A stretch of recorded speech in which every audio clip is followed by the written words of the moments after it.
Құрметті көрермендер, бүгін тез арада мен кешкі асқа цветная капустамен, брокколимен тез арада тағам жасайын деп тұрмын. Енді соны көру үшін, қалай жасауымды көру үшін видеомды басынан бастап соңына дейін көріңіздер. Ал кеттік енді ше.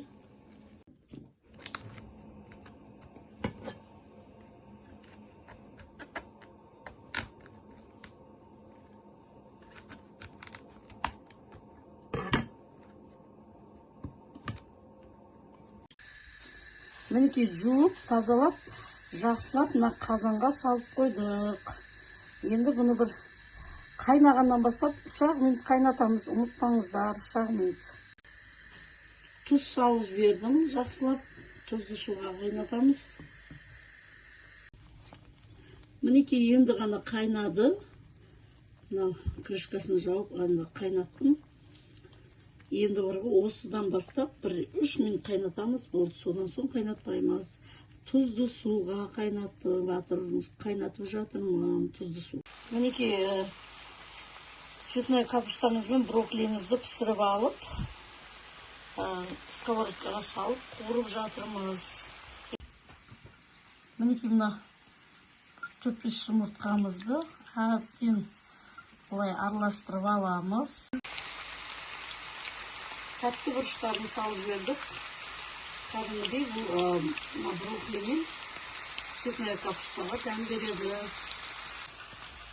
Брокколиміз бен цветная капустамызды әбден қуырып алдық. Енді мына дайындаған жұмыртқамызды осыларға құйып шығамыз.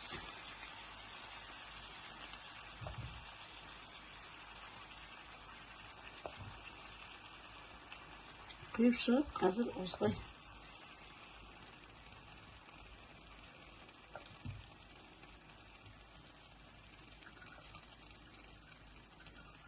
Сіздер де осылай жасап көріңіздер.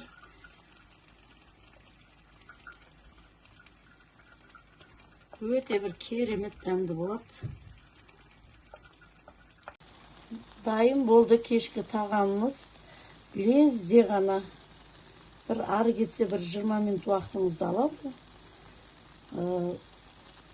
Өте бір керемет тағам. Және де бұл, білесіздер, дәруменге өте бай.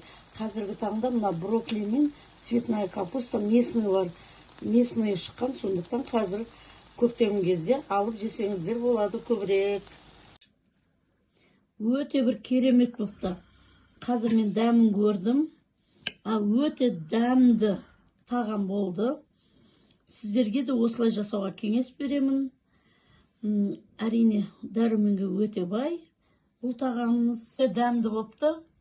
Сіздерге де осылай жасауға кеңес беремін. Ас болсын.